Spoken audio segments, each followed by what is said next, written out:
ጥበብ የነጻነት ቋንቋ ናት። ሆኖም ብዙ ጊዜ የጥበብ ሰዎች ለነጻነቷ ዋጋም ሲከፍሉም ይስተዋላሉ። በሀገራችን የጥበብ ታሪክም ደማቅ አሻራቸውን ያሳረፉ፣ በዜማቸውና በትወናቸው ብዙዎችን ልብ የገዙ በርካታ ከዋክብት የብረት መዝጊያም ለማየትም ተገደዋል።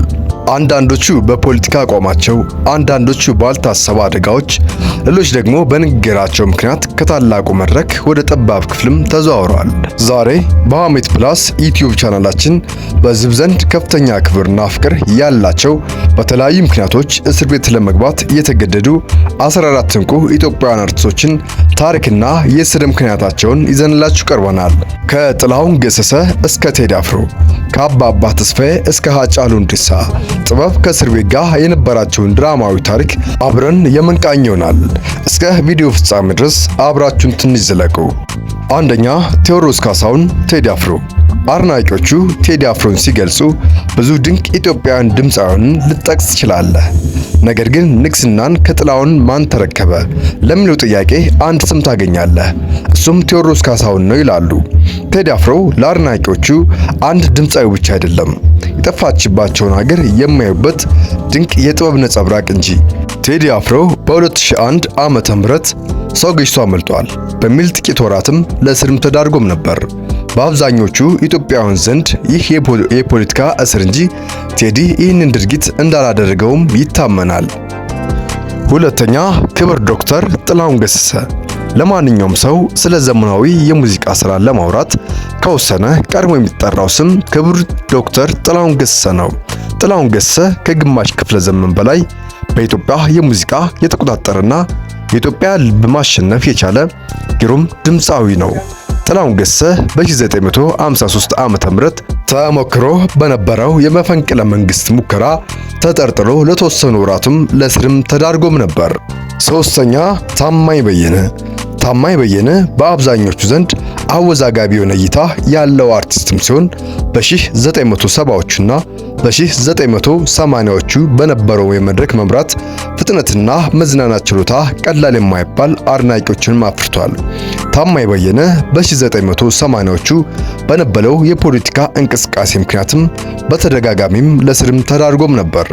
አራተኛ፣ ፋሲል ደሞዝ። ፋሲል ደሞዝ በተወዳጅ የባህል ዘፈኖችም በአብዛኞቹ አድማጭ ዘንድም አድናቆትን ያተረፈ ተወዳጅ ድምፃዊ ነው። ፋሲል ደሞዝ በተጨማሪ ፖለቲካዊ ይዘት ባላቸው ሙዚቃዎችም ይታወቃል። በእነዚህ ፖለቲካዊ ይዘት ባላቸው ሙዚቃዎችም የተነሳ በ1999 ዓመተ ምህረት ለእስርም ተዳርጎም ነበር። አምስተኛ፣ ሎሬት ጸጋዬ ገብረመድህን። ጸጋዬ በኢትዮጵያ የሥነ ጽሑፍ ታሪክ ውስጥም ከፊት የምንጠቅሳቸው ታላላቅ የሥነ ጽሑፍ የጥበብ ሰዎች መካከልም ቀዳሚው ነው።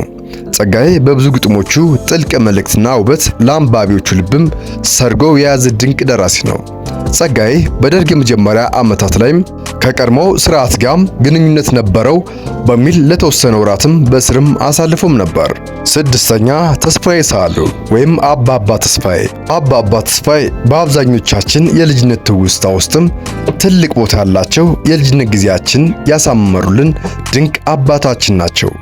አባባ ተስፋዬ በኢቲቪ የሚቀርበው ፕሮግራም መካከል እንደ አጋጣሚ በተናገሩት የተከለከለ ቃላት ምክንያትም በ1990ዎቹ ለእስር ተዳርገውም ይቅርታ በመጠየቅም መፈታትም ችለውም ነበር።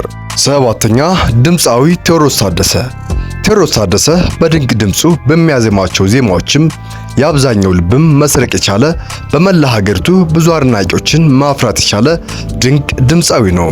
ቴዎድሮስ ታደሰ ስለ ሀገር ሆነ ስለ ፍቅር የሚያዜማቸው ዜማዎችም በአድማጭ ላይም የተለየ ስሜትን መፍጠር የሚችል ድንቅ ድምፃዊ ባለቤት ነው።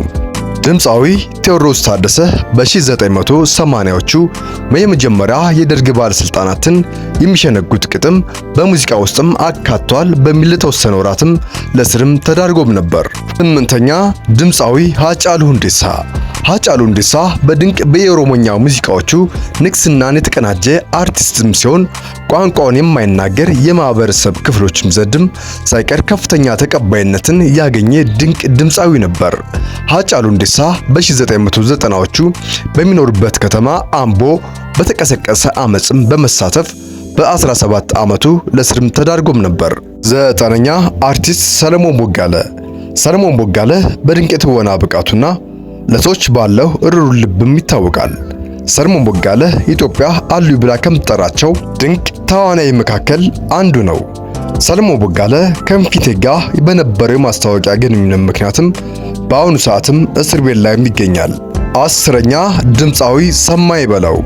ሰማይ በለው በብዙ የባህል ሙዚቃ አድናቂዎቹ ዘንድም ከፍተኛ ተወዳጅነትን ያገኘ ድምፃዊ ነው።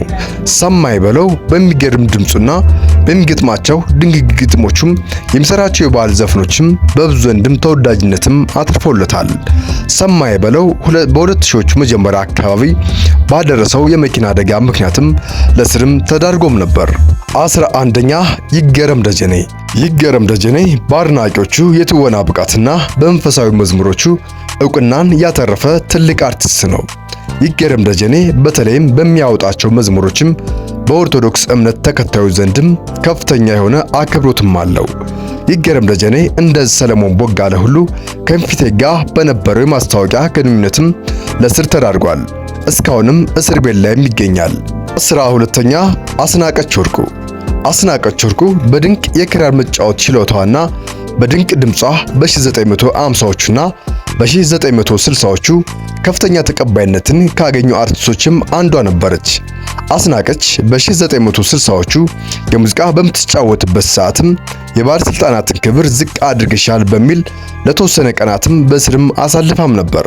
13ኛ ሰራዊት ፍቅሬ። ሰራዊት ፍቅሬ በትወናና በማስታወቂያ ብቃቱ ከፍተኛ ተቀባይነትን ያገኘም አርቲስት ነው።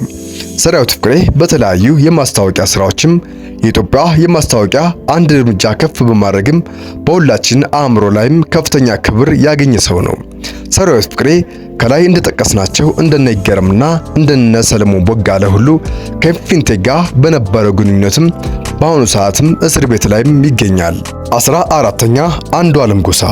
በቅርቡ የኢትዮጵያ ሙዚቃን ከተቀላቀሉ ወጣቶችም ድንቅ ድምፃዊ መካከልም አንዱ የሆነው አንዱዓለም ጎሳ በኦሮሞኛ ሙዚቃ ከሚያወጣቸው ድንቅ ስራዎችም በመላው ሀገሪቱ ከፍተኛ ተቀባይነትን ማግኘት የቻለው አንዱዓለም ጎሳ በ2017 ዓ.ም ከሃጫሉ ሁንዴሳ ሞት ጋር በተያያዘ ለተወሰኑ ሳምንታትም በስርም አሳልፎም ነበር። የዛሬው ዝግጅቶቻችን ይህን ይመስል ነበር።